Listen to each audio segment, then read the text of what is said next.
Hola, buenas tardes, buenas noches. Muchas gracias a todos quienes nos están acompañando. Voy a agradecer, para comenzar, a las instituciones que nos acompañan.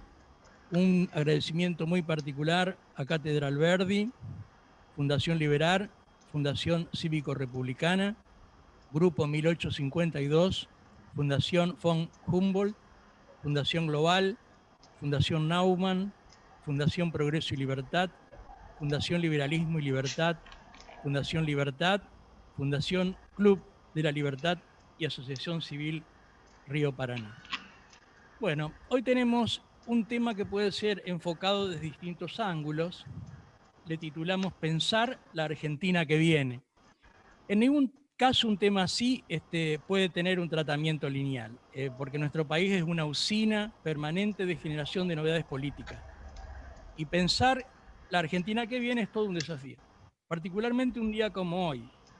Un día como hoy que tenemos, digamos, el nuevo o el reciente fallo de la Corte, y creo que pocas veces tan bien aplicada la palabra fallo.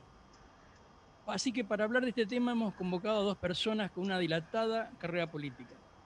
La señora Graciela Fernández Mejide. Graciela fue diputada de la Nación en 2 oportunidades, fue senadora de la Nación, fue ministro de Desarrollo Social, candidata a gobernadora de la provincia de Buenos Aires, una persona con una larga experiencia política.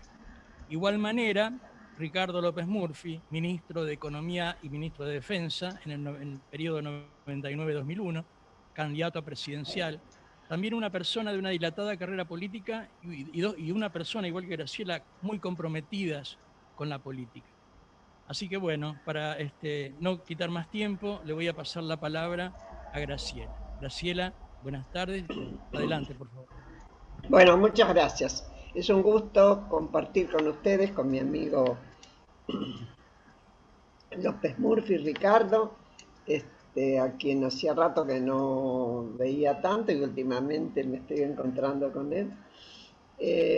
Y me alegro de que sea así porque tanto él como yo estábamos retirados de la función pública. Yo sigo en esa situación, pero él ha vuelto al ruedo. Y yo me alegro muchísimo porque creo que nos hace falta gente decente, con ética, que se preocupe por la cosa pública. Como bien decía recién Alberto, no es fácil decir qué va a pasar mañana, cuál es la Argentina de mañana.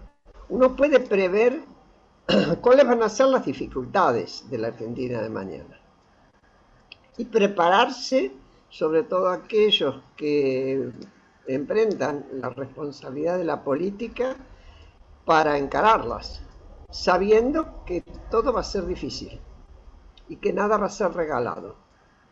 Y no porque, como uno dice muchas veces, las cosas importantes son difíciles y por eso vale la pena. Es que aquí la cosa importante se ha ido perdiendo, lamentablemente, con el tiempo, y cada vez sentimos la necesidad de que esas cosas importantes reaparezcan y las sentimos más alejados. Y ahora voy a entrar en materia. Yo diría que hay como un triángulo de los aspectos notables de la Argentina, bueno, y de cualquier otro país, pero estamos hablando de la Argentina. Uno es, en este caso, ¿no? Es la salud, por el tema de la pandemia. El otro lado es la economía. Y el otro lado de ese triángulo es la institucionalización. De la salud vamos a quedar con problemas serios, más allá de la gente que ha fallecido, más allá de quienes hayan podido quedar con alguna secuela. Lo que ha demostrado esta pandemia es que, una vez más, que la salud pública de la Argentina, salvo en la ciudad de Buenos Aires y en algunas otras ciudades capitalinas, como es Mendoza o como fue Rosario, están en un estado desastroso. No hablemos ya de algunas de las provincias del norte, del este y del oeste en el norte, e incluso en el sur, incluso Santa Cruz y demás, con carencias muy serias de base, como para enfrentar con cierto éxito semejante calamidad como nos cayó, que fue dificultosa para países como Alemania, pero tenían todos los recursos y tenían gente acostumbrada a que cuando se establecía una planificación se la seguía y se siguen las indicaciones, y las indicaciones son lógicas y tienen sentido común. Analicemos un poco qué indicaciones tuvimos nosotros, y no porque me vaya a dedicar al tema de salud, sino porque creo que ha incidido mucho en la situación de la ciudadanía hoy y de la política. Lo que predominó fue el miedo. Desde el gobierno el mensaje fue el mensaje del miedo al contagio, del miedo a la propagación, sin que tuviéramos, lo cual podía parecer razonable para una enfermedad desconocida que nos atacaba de golpe. Ahora, sin que tuviéramos parámetros de cómo contener ese miedo. Lo que no se hizo fue tomar en cuenta todo lo que significaba testeos, todo lo que significaba la trazabilidad de la enfermedad para prevenir, cosas que sí, por ejemplo, hizo un país mucho más chico que nosotros y con otros medios. Ustedes me dirán, también con menos gente, con otra forma de vida. Es cierto, Uruguay. Ahora, ¿por qué fuimos incapaces? Primero porque de entrada se decidió que como acá hacía calor no iba a venir, con una lógica absurda. Y segundo, porque la mayor preocupación en este momento es ver dónde se compran vacunas que ni siquiera se sabe si están dando resultado o no. Es decir, seguimos con el tema del temor. Y mientras nos tuvieron encerrados y mientras estuvimos atemorizados, con toda razón, porque todo el tiempo nos lo decían, no con razón nos tuvieron encerrados, sino que tuvimos miedo y nos preocupamos por nuestra salud, por toda esa amenaza permanente. El día que salgamos a la calle, que podamos mirar, que la gente joven empiece a mirar en serio, o los que ya no lo han hecho, se van a encontrar con que están con sueldos cada vez menores, más desvalorizados y menor capacidad de compra y de abastecimiento. De hecho, ya lo estamos viendo, los supermercados no logran recuperar su nivel, pero ni remotamente de venta. Pero del tema economía seguramente se va a ocupar mejor Ricardo que yo. Ahora quiero ver visto el tema salud y lo que eso significa para el resto de las enfermedades, no para la pandemia, sino para lo que es atender la salud pública cotidianamente en un país. ¿Qué pasa con las instituciones? Yo pondría como un ejemplo, primero porque ha sido muy reciente, segundo que para mí es clave, el último documento que sacó la vicepresidente Cristina Fernández de Kirchner. Yo no pude interpretarlo de una manera diferente que el mensaje de decirle: yo te puse ahí, agradeceme que te haya puesto ahí, pero de aquí en más, lo que pase con el país es tu problema, no es mi problema. Ahora, esto es vicepresidente de la Nación. Y vicepresidente de la Nación que se jacta de haber armado la alianza y además, que es cierto, que eligió a su presidente. La pregunta sería, para mí, crucial, pero bueno, ¿está dispuesto Alberto Fernández a seguir sometiéndose a semejante nivel de chantaje? ¿Está dispuesto Alberto Fernández a seguir deteriorando un gobierno que ya cuando uno piensa que hace solo 10 meses que está gobernando, nos parece mentira? Parece un gobierno al final de los 4 años y no habiendo leído bien. Entonces la pregunta, porque también de ahí se construye la política, ¿está este hombre dispuesto a decir, bueno, está bien, si esto es lo que tomaste como decisión, que yo me las voy a arreglar solo y que de esta no va a ser tu responsabilidad, bueno, yo me hago responsable. Me hago responsable y gobierno. No parece que sea esta la actitud, por lo menos hasta ahora. Hasta lo hemos visto en el episodio lamentable de Entre Ríos, cuando al final la gente que acompañaba a Grabois se retira y Grabois termina reclamándole flojera al gobernador y al presidente, porque había desocupado 2 lugares intrusados, de distinta gravedad, de distinta categoría, de distinta penetración en la importancia de lo que significa socialmente incluso, en un caso y en otro, pero en los 2 casos propiedad privada, intrusada. Y el presidente termina diciendo, como para no intranquilizarlo, para no sacarse de encima aliados, bueno, no es mala idea esto del plan Artigas. ¿Qué es esto del plan Artigas? ¿Volver a qué época de la Argentina?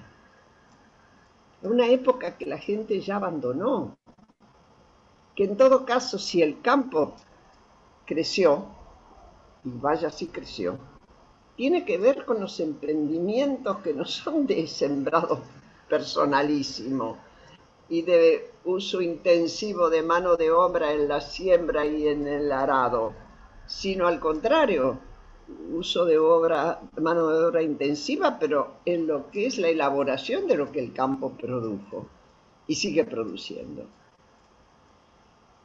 Yo creo que en este momento hay 2 alianzas muy notorias. Una es la que está en el gobierno, me parece que debilitándose. Espero que no sea una expresión de deseo solamente. Yo creo que por las encuestas que uno lee, debilitándose, y una alianza opositora que no salió mal parada, que sacó un 41% de los votos. ¿Cuántos mantiene de esos votos? No lo sé, pero tiene los diputados suficientes como para haber frenado determinados avances en la Cámara de Diputados y para tener, en el caso del procurador, esta instancia de decir, bueno, no le damos los 2/3 que se necesitan, que son las formas que tiene la oposición siempre en democracia de ser oposición, precisamente, y que es indispensable además. Mi pregunta a futuro y para el año próximo es, ¿esta alianza opositora será suficiente tal y como está y construyendo lo que construya, como para aumentar el número de representación tanto en la Cámara de Diputados como en la Cámara de Senadores? Yo creo que eso es muy importante, sea por el camino de la propia coalición que aumente su peso específico, incorporando sectores que podrían incorporarse, incluso ex sectores radicales, o con alternativas como sé que Ricardo está pensando, con otras personas como tercera alternativa para aportar su propia fuerza. Lo que a mí me dejaría más tranquila, y ya voy a dejarlo a Ricardo que charle con nosotros, es saber que el objetivo lo tiene todo el mundo claro. Yo creo que en este momento va a ser un momento de demanda muy grande, voy a usar una palabra que pocas veces uso, de patriotismo. No es una cuestión liviana.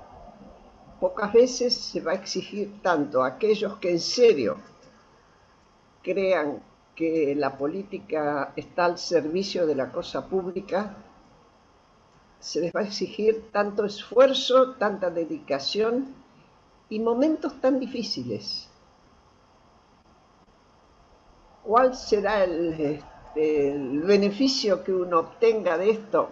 Bueno, siempre que uno ingresa en la política es porque ese bichito le ha picado, pero además creo que debería ser el hecho de saber que estamos en un momento especialísimo en que se nos va a exigir a todos aquellos que amamos la República, que creemos en la división de poderes, que creemos que las instituciones están no para tener discursos unanimistas, no, al contrario, que la democracia es discusión y está bien que haya discusión, pero que al mismo tiempo tiene que saber que hay puntos en los cuales siempre, siempre hay que conversar. Que el hecho de dejar de conversar hace que el otro se pierda en el campo de la discusión. Perdemos a aquel que puede ser interlocutor. De ahí que Alfonsín siempre decía, o por lo menos eso es lo que se decía, la mejor discusión es la que no es la que se gana, es la que se empalma. Aquella en la cual ambos pueden reconocer que el otro tiene parte de razón. Y uno puede también pedir que le reconozcan parte de razón, pero además donde se cede algo de lo que aquello que uno aspira en beneficio de aquellos otros que también necesitan un espacio, pero que nadie se lo va a regalar, que hay que ganarlo.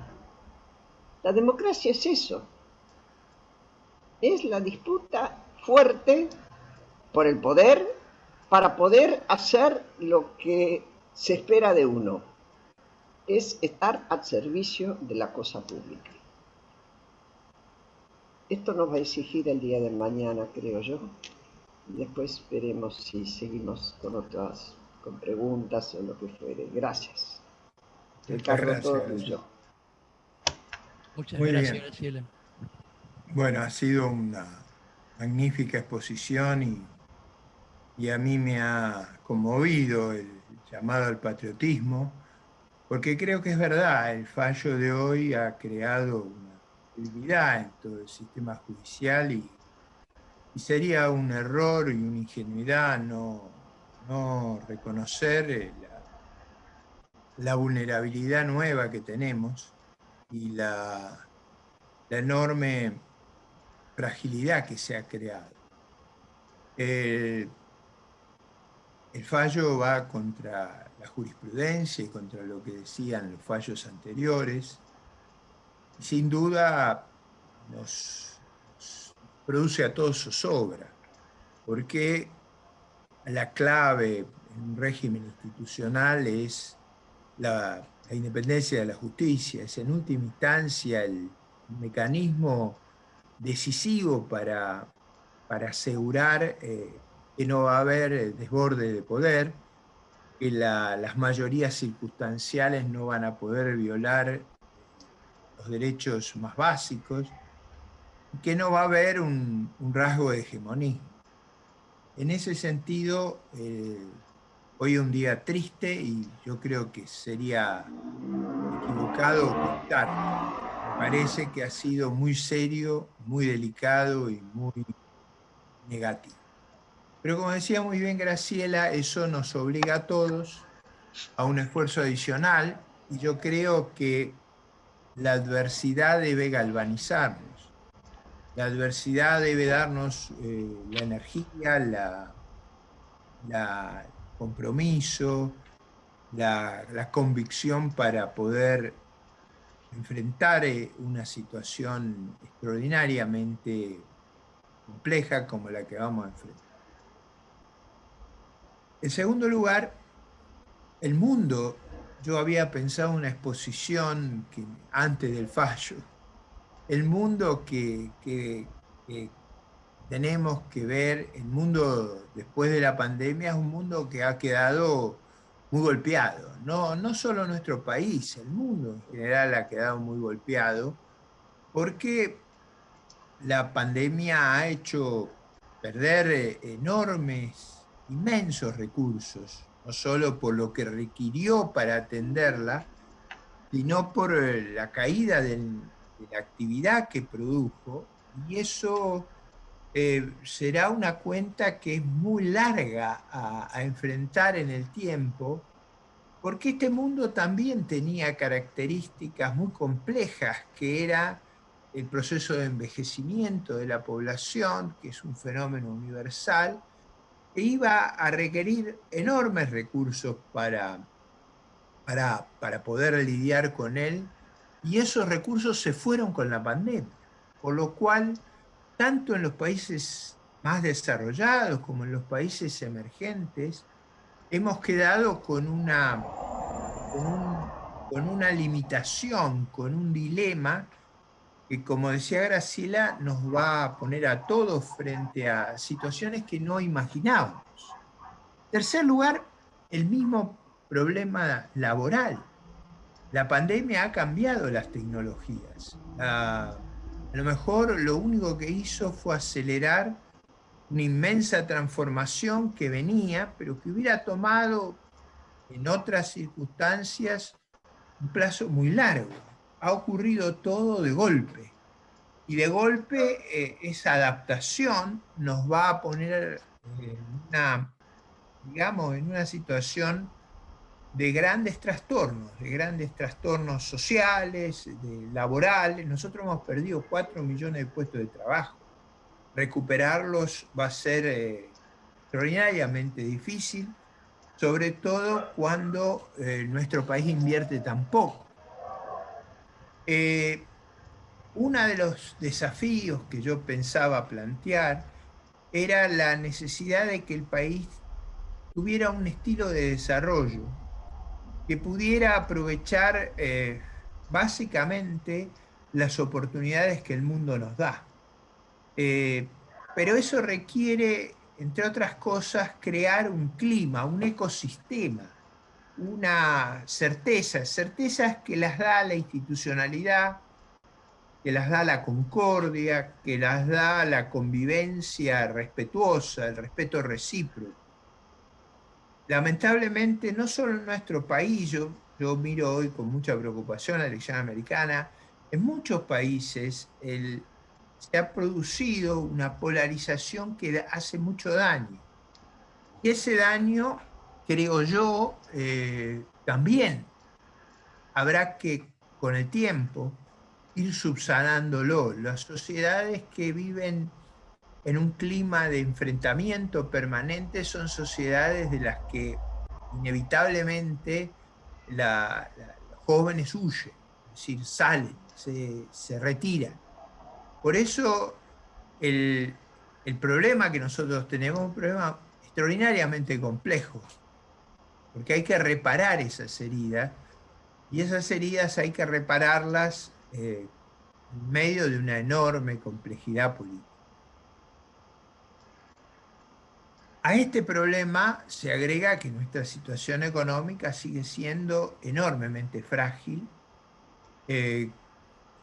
Parece haber estas últimas semanas atenuado el descontrol, pero seguimos en una situación extraordinariamente frágil, y esa fragilidad puede derivar en una crisis. Por eso es extraordinariamente importante que permanezcamos con nuestra con nuestro compromiso muy, muy claro con la democracia, con las reglas institucionales, con la capacidad de convivir en paz. En, en ese aspecto yo quisiera hacer un llamado muy, muy sentido a la participación política. Siempre es bueno que los ciudadanos participen, siempre mejora la calidad del sistema democrático. Me parece que en estas circunstancias tan complejas que vive nuestro país, esa participación política permite evitar el riesgo del hegemonismo se implante entre nosotros. El riesgo de un sistema hegemónico no solo es en términos de las libertades, de la debilidad institucional, sino en términos de las posibilidades futuras. Los, los países bajo regímenes hegemónicos en general son países que fracasan en términos del nivel de vida, porque son países donde lo que hay que estar, digamos, vinculado es a los que ejercen el poder, no es a la creatividad, a la innovación, a a la capacidad de emprender, sino básicamente hay que depender del dedo del soberano. Por eso mi llamado a la participación política es un llamado muy, muy, muy sentido, muy, muy vital, como decía Graciela, casi un acto de patriotismo, porque será esa participación política la que probablemente sea el único mecanismo para evitar que esta deriva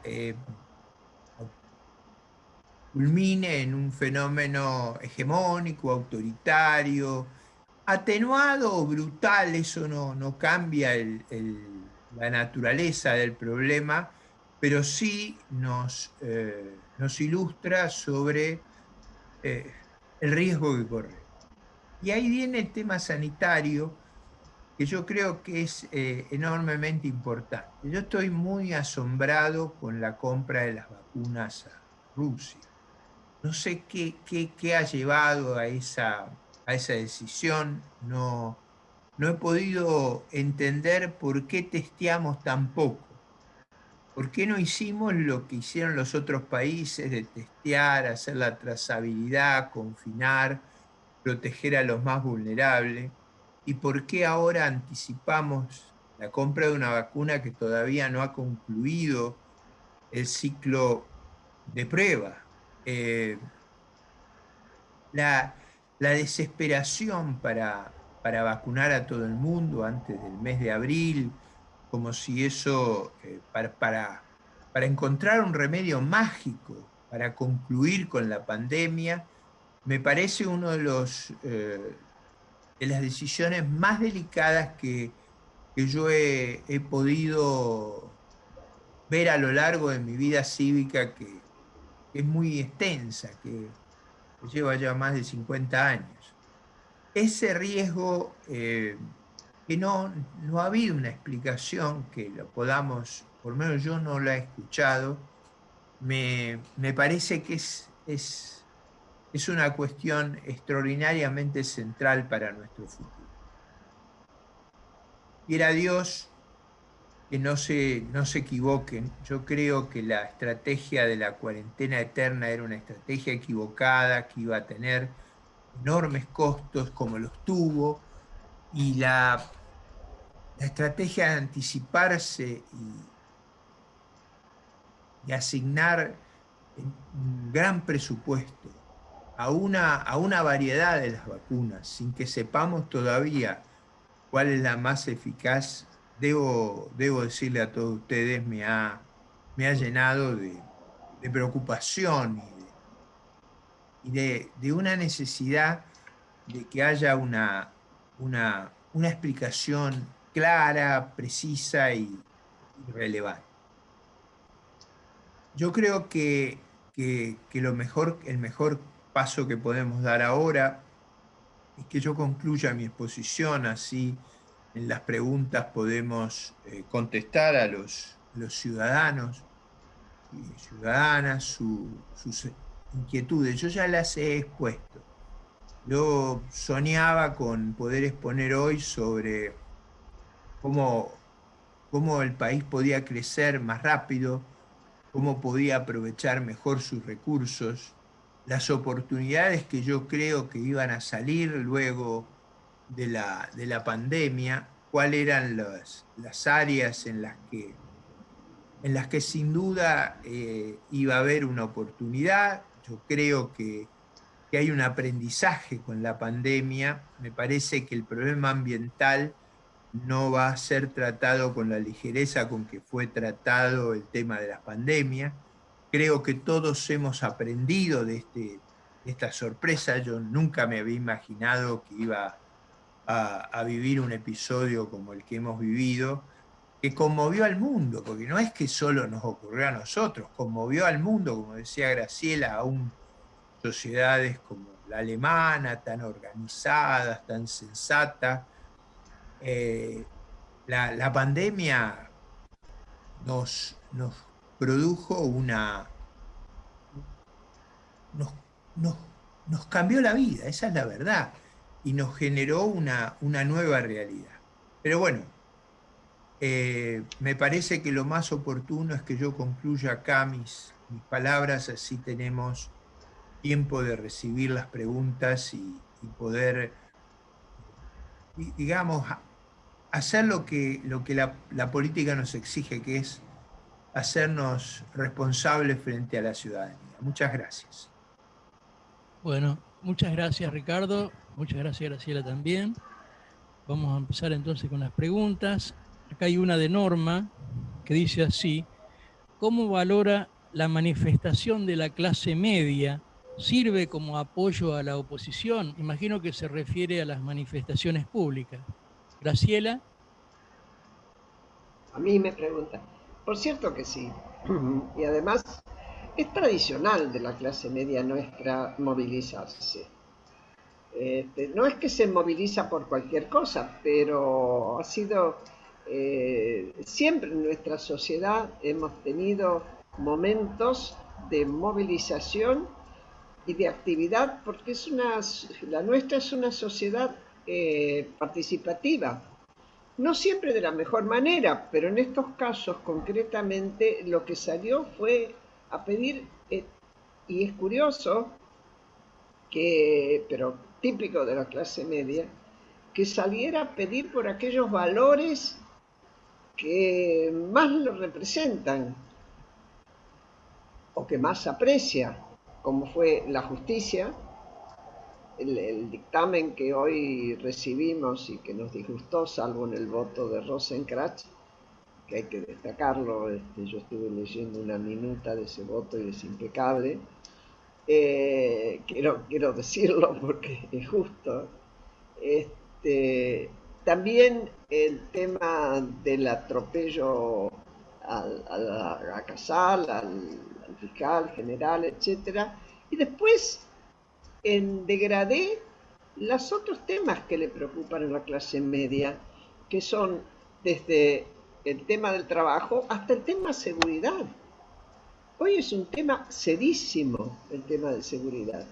Y es cierto que cuando uno ha visto las marchas, ha visto que se reclamaban esas cuestiones. La política es la que tiene que hacerse cargo de esas cuestiones. Para eso se vota a los representantes y sobre todo para eso se vota en un sistema presidencialista tan fuerte como es el nuestro, al presidente de la nación, mucho más que al vice.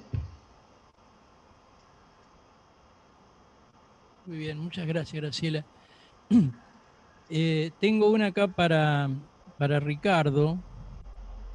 Dice así: me gustaría saber si Ricardo tiene bien presente que el PRO está más cerca del progresismo dañino que de la libertad y responsabilidad que la situación requiere de nuestra dirigencia. Mire, es conocido y Graciela lo mencionó, nosotros no vamos vamos a ir separados juntos por el cambio, porque nos parece, tenemos diferencias y tenemos, naturalmente, expresamos cosas distintas. Pero mi actitud en estas circunstancias es, en general, no agredir al resto de la oposición. Mi actitud ha sido, no sé si acertada o librada, pero mi actitud ha sido concentrar el problema en enfrentar las políticas gubernamentales y no agredir al resto de la oposición. El resto de la oposición tendrá sus características. Si yo me identificara con ella, no iría en la misma línea que ellos van. No estoy dispuesto a actuar de manera descalificante con los demás, aún con aquellos que tienen expresiones desdorosas respecto a mi persona.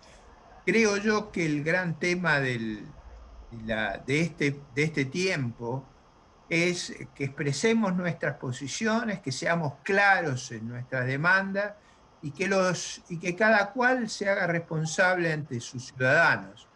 Si nos debilitamos en un conflicto, si nuestra preocupación principal es atacar a los restos de los partidos de la oposición, lo único que hacemos es fortalecer a un gobierno que en todo caso corremos riesgos y que la concentración del poder nos quite los grados de libertad que tenemos. Perfecto, muchas gracias, Ricardo. Hay una pregunta de Alfredo que se la hace a los dos y dice así: coincido con la actual debilidad del gobierno. ¿Ustedes creen que cumplirá los 4 años de mandato? Graciela, no sé si quiere ir usted primero. La verdad que yo deseo que sí. Honestamente deseo que sí. Jamás quise que un gobierno hubiera interrumpido su mandato. No es bueno, no es bueno para nadie.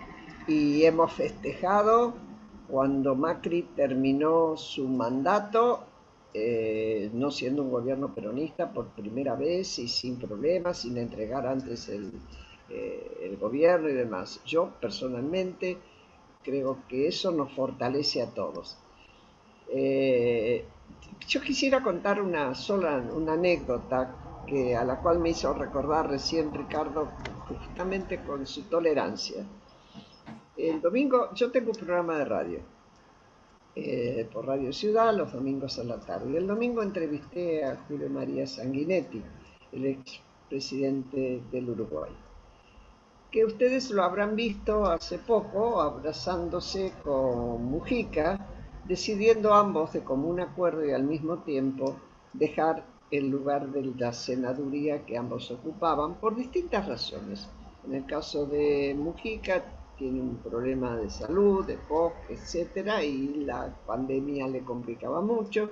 En el caso de Julio María Sanguinetti también siente que su edad ya le estaba exigiendo demasiado el ir al Senado, era su segundo mandato como senador, por cierto fue presidente, y sigue siendo secretario general del Partido Colorado.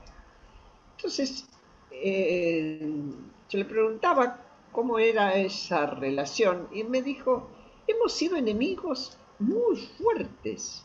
No se olviden que Mujica estuvo en plena época, los 70, inmiscuido con la violencia más brutal de nuestro continente, y no era el caso de Sanguinetti, al contrario.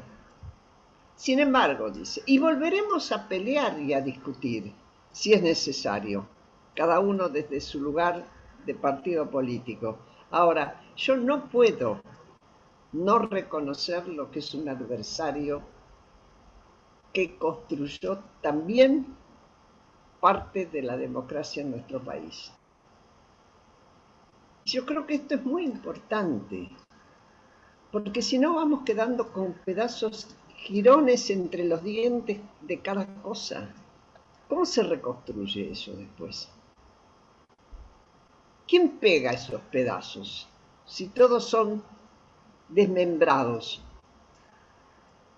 Me parece que en eso hay que ser muy responsable. A mí la edad me enseñó, pasé por todas esas circunstancias y la edad me enseñó que solo respetando al resto, aún aquel que siento que fue mi enemigo, yo he pedido por el respeto de la justicia con respecto a los militares que fueron condenados.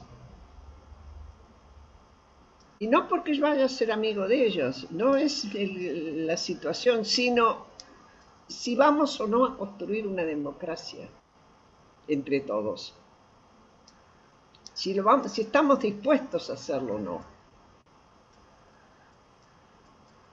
Y eso tiene que salir de quienes están dispuestos, no de quienes no lo están. Esto parece una perogrullada. Pero bueno, ya me pasé de la pregunta. Sigamos. Perfecto, muchas gracias. Ricardo. No, yo entiendo que el problema nuestro es que se ha generado un clima de inquina y de enfrentamiento y de... Es tan distinto que el ejemplo que explicaba Graciela recién, o sea, la inquina, el enfrentamiento, la descalificación. Yo, yo diría, por ejemplo, yo no hice referencia hoy a la carta, pero si ustedes leen la carta descalifica a todos y después pide un acuerdo. Ese clima, creo yo que es un clima que no puede generar esas circunstancias que admiramos tanto del Uruguay, que le dan esa ventaja relativa a los enfrentamientos de un líder guerrillero como era Mujica y de un ministro del Poder Ejecutivo como era Sanguinetti, fueron en una época brutales. El enfrentamiento fue severísimo en el Uruguay.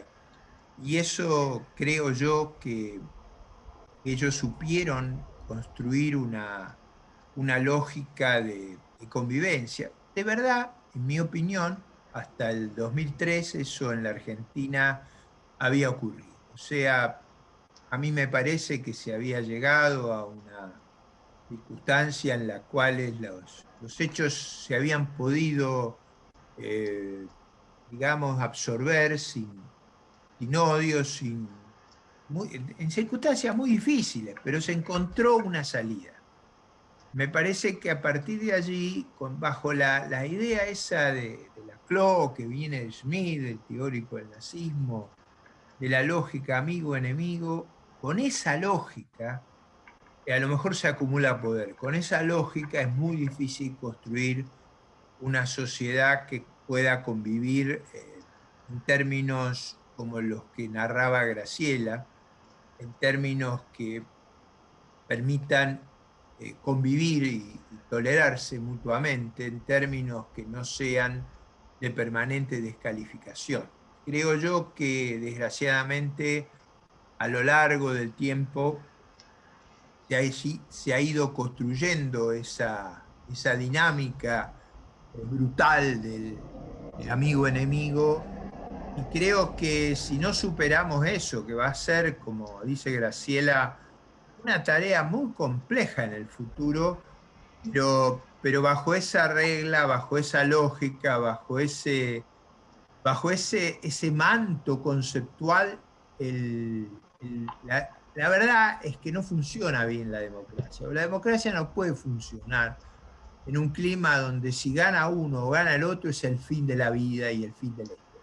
Nosotros fuimos a las elecciones en el año 19 con una lógica extraordinariamente conflictiva y creo que fue muy desafortunado y es muy desafortunado para nuestro país. Pero bueno, es las reglas con las que tenemos que jugar y nos guste o no nos guste, estamos sometidos a ella. Yo creo que esa lógica eh, es la lógica que destruye al país. Una vez a mí me tocó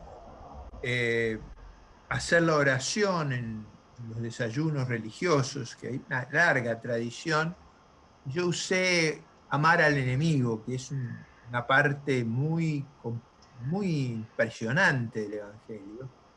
Y la lógica de amar al enemigo es evitar esa actitud, a pesar de lo que cada uno de nosotros haya sufrido, como es el caso de Graciela. Y creo que esa instancia, desgraciadamente, en nuestro país no está disponible, y en ese encono y en ese enfrentamiento consumimos el grueso de nuestras energías. Creo que eso es muy desgraciado, nos empobrece, nos brutaliza, pero bueno, es la realidad que vivimos, y espero yo que alguna vez, no sé si nuestra generación, pero más adelante, podamos recomponer una convivencia como la que tienen los uruguayos, que yo no diría que es perfecta o como que es ideal, pero que evita ese mesianismo, porque en el fondo, detrás de esos mensajes hay un mesianismo, y ese mesianismo es que el otro es como el diablo, y hay que terminarlo. Y esa lógica de exterminio, de, de intolerancia, es la que nos ha llenado de dolor, de sangre, de fracaso. Yo creo que parte de nuestro fracaso tiene origen en esa forma de pensar el problema. Muchas gracias, Ricardo. Acá hay una de Claudia para usted también, Ricardo, que dice así, la pregunta es, ¿cómo se va a empezar a trabajar para estas elecciones del 2021 para diputados?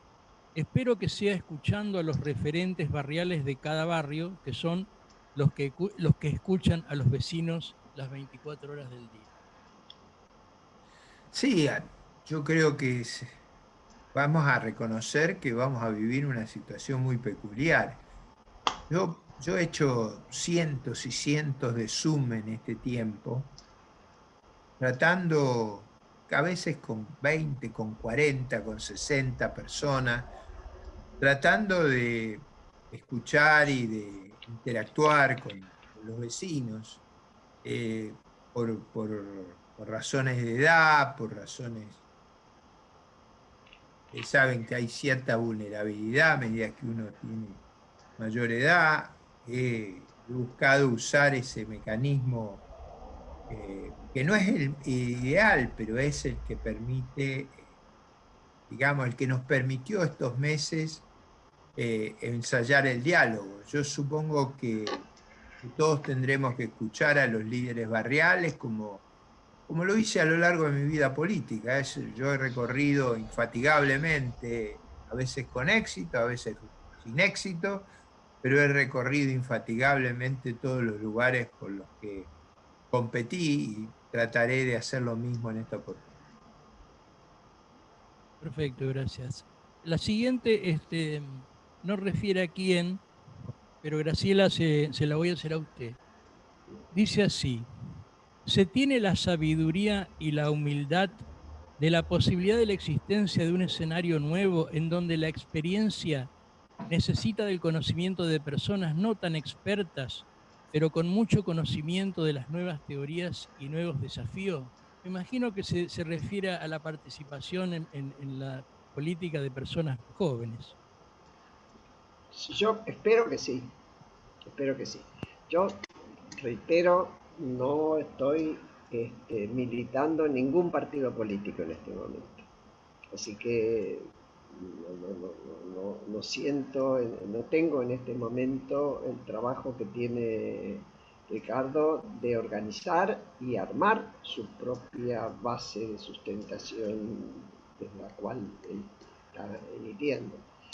Pero no va a haber otra vuelta, porque nos hemos visto obligados todos a aprender una cantidad de cosas. ¿Quién me iba a decir a mí que yo iba a estar hablando con todos ustedes por Zoom? Ni siquiera sabía que existía el Zoom. A lo más que conocía era el Skype.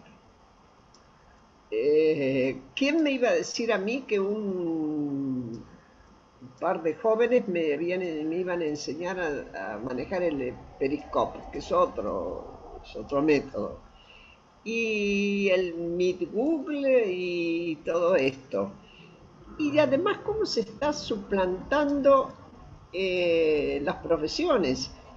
Unos amigos míos, para ir a cosas concretas, tienen, alquilan, son gente grande, jubilada y demás, tienen unos departamentos, los alquilan por hora a psicólogos.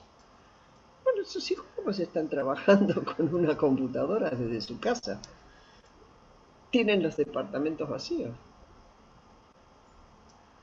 Se empezó algo que era muy marcado, que era el encuadre psicoanalítico, el lugar donde se tenía la relación psicólogo-paciente, etcétera. Hoy es una computadora o un teléfono celular, depende, o una tablet, es decir, los soportes que sean. Ahora, ¿cómo imaginar siquiera que en las escuelas se va a seguir enseñando como antes? Ya teníamos una educación antigua, pero ahora quedó obsoleta, aún con la presencia del maestro.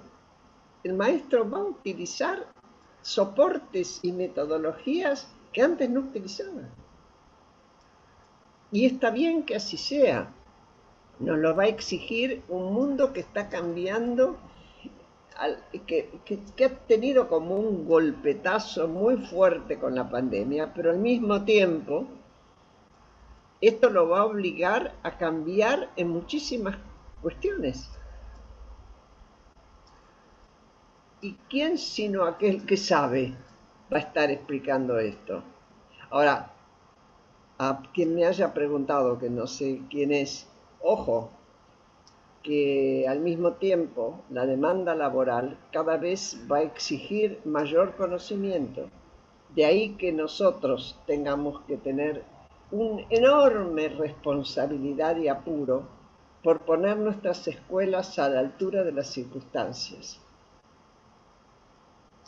Igual que la salud, y tal vez más que la salud, aquellos países que apostaron por la educación fueron los países que salieron adelante mucho más rápidamente que todos los demás. Y países con problemas serios de economía, como eran Finlandia, por ejemplo. Y apostó a la educación y a la ciencia. Y nosotros es algo a lo cual tenemos que apostar con mucha energía. Tiene que ser una demanda, y justamente es una demanda que se queda atrás porque hay gente que está convencida de que porque manda a los chicos a la escuela bilingüe, además les alcanza. No alcanza. Hoy la escuela necesita mucho más que la información que se encuentra en todos lados, el enseñar dónde buscarla y cómo elegir la buena fuente y no la fuente que lo hace confundir. Entonces, todo esto va a venir de manos de los más jóvenes, seguramente que sí. Perfecto, muchas gracias, Graciela. Esta para Ricardo. No es muy fácil la respuesta, pero es así. Me gustaría un diagnóstico breve de la economía y, si se puede, una recomendación de un plan de acción para salir de la crisis.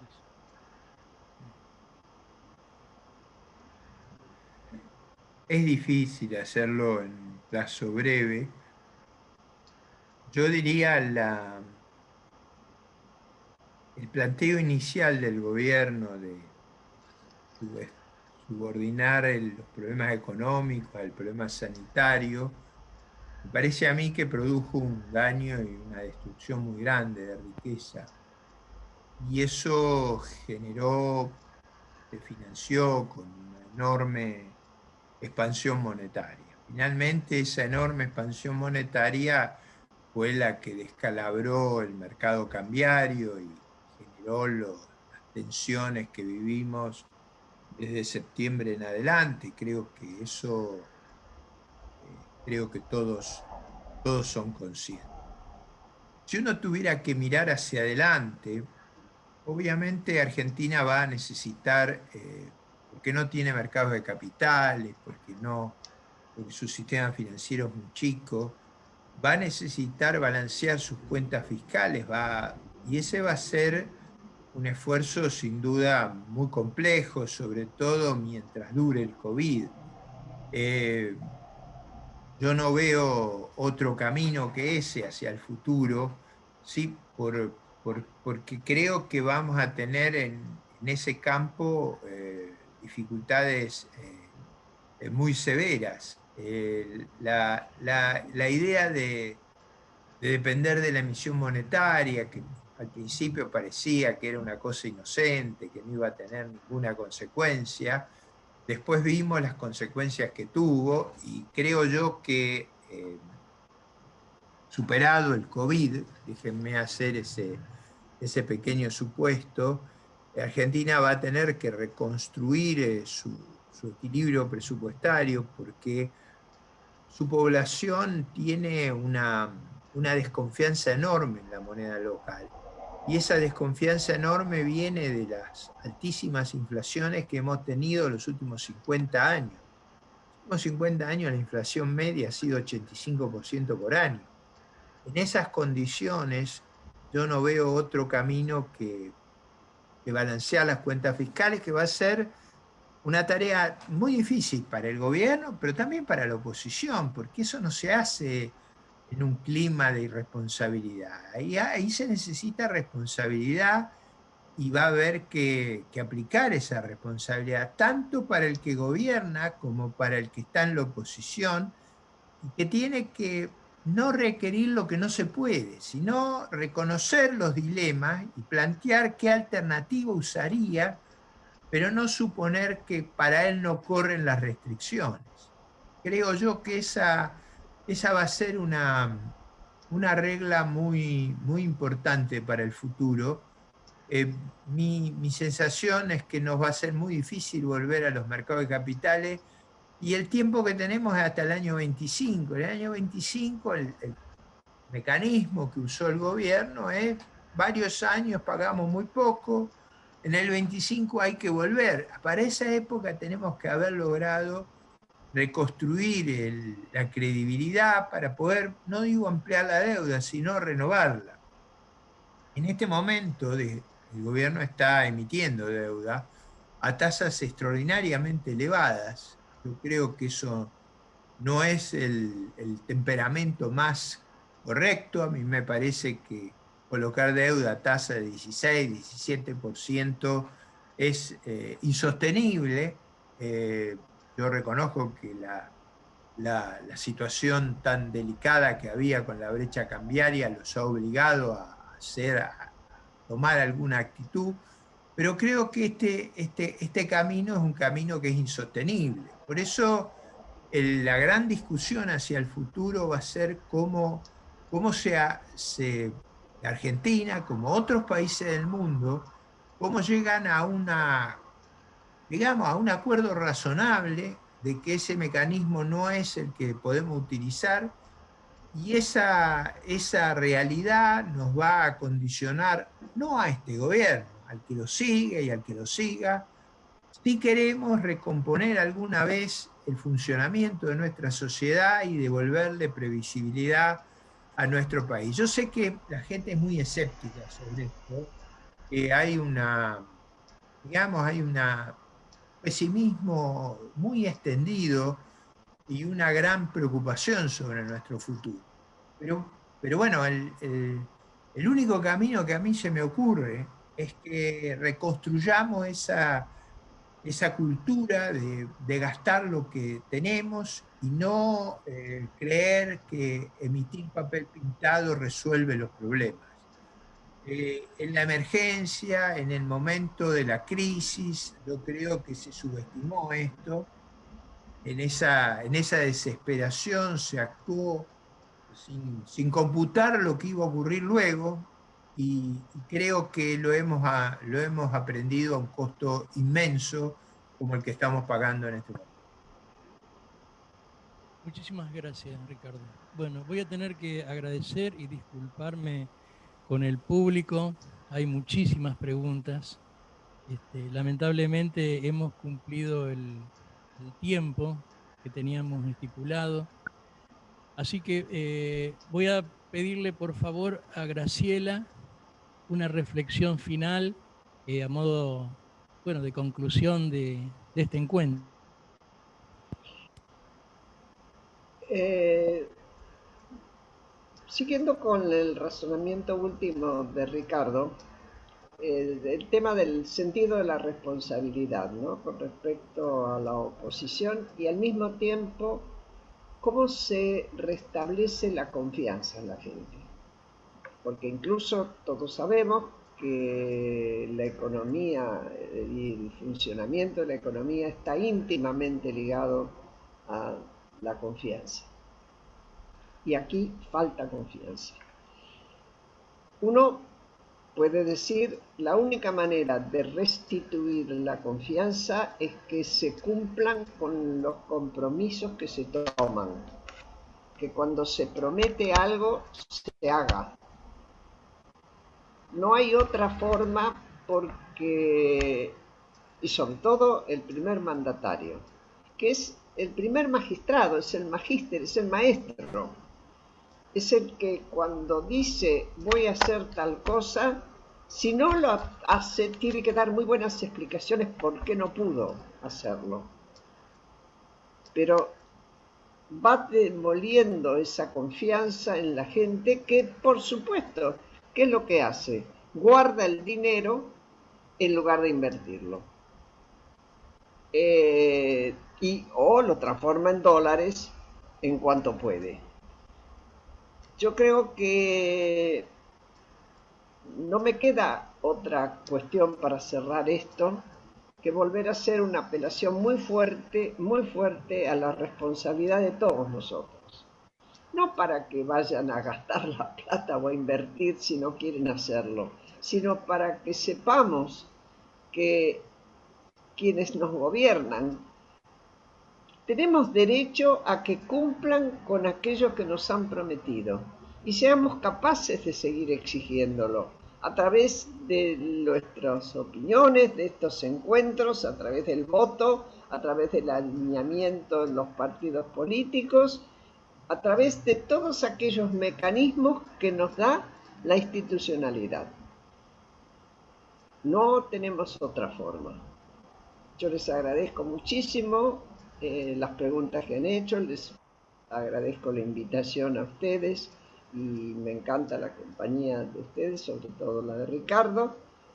Y lo único que espero a mi edad, yo voy a cumplir ahora pronto 90 años, es que con la libertad con que siempre intenté manejarme, aún a sabiendas de que uno no tiene toda la libertad, pero toda la que se pueda tener, ser respetuosa de aquellos que tienen que ver con la ley.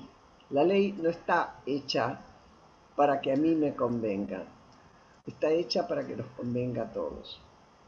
Y eso es la institución justicia y en la institución la división de poderes, eso está hecho para que nos convenga a todos, para que todos estemos mejor. Y eso lo entendimos en el 83. Y por suerte, desde entonces acá, lo que nunca se puso en cuestionamiento fue el tema de la democracia. Débil, con problemas, pero en un país donde los golpes de Estado eran la cosa más común del mundo del 30 en adelante, hemos logrado que la democracia se mantuviera. Por favor, honrémosla. Gracias. Muchas gracias, Graciela, muchas gracias. Ricardo, su reflexión. Y la mía va a ser, primero, agradecerle a Graciela la lección que nos ha dado de civismo y de ejemplaridad. Y segundo, yo hago una invocación que hice al principio, a poder actuar y comprometerse políticamente.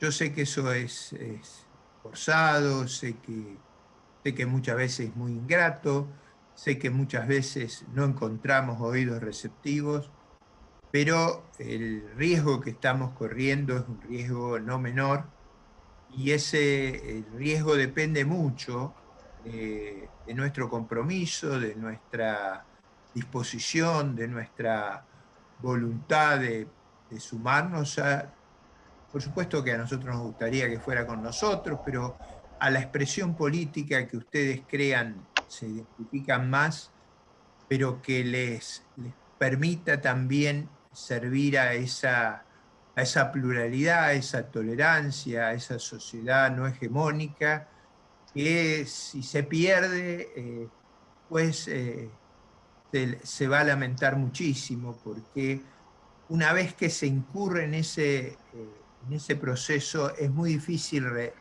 reverlo, y eso es, creo yo, el problema más serio de nuestro tiempo. Las democracias republicanas están en cuestionamiento en el mundo, no es solamente aquí.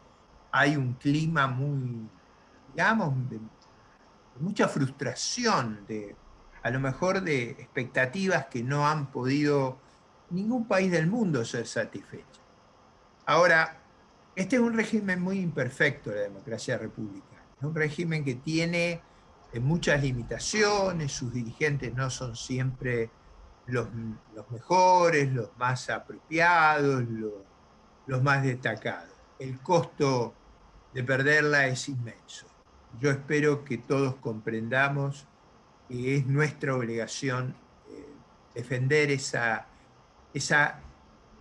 esperanza, ese hálito de esperanza, y como decía Graciela, eso es lo que hace renacer la confianza, la certeza que vamos a poder vivir en un país donde no todos tienen que pensar de la misma manera, donde podemos aceptar que haya diferencias y donde podemos convivir en las diferencias. Muchas gracias por habernos acompañado. Bueno, muchas gracias a los dos. Muchas gracias, Graciela. Muchas gracias, Ricardo. Buenas noches a todos.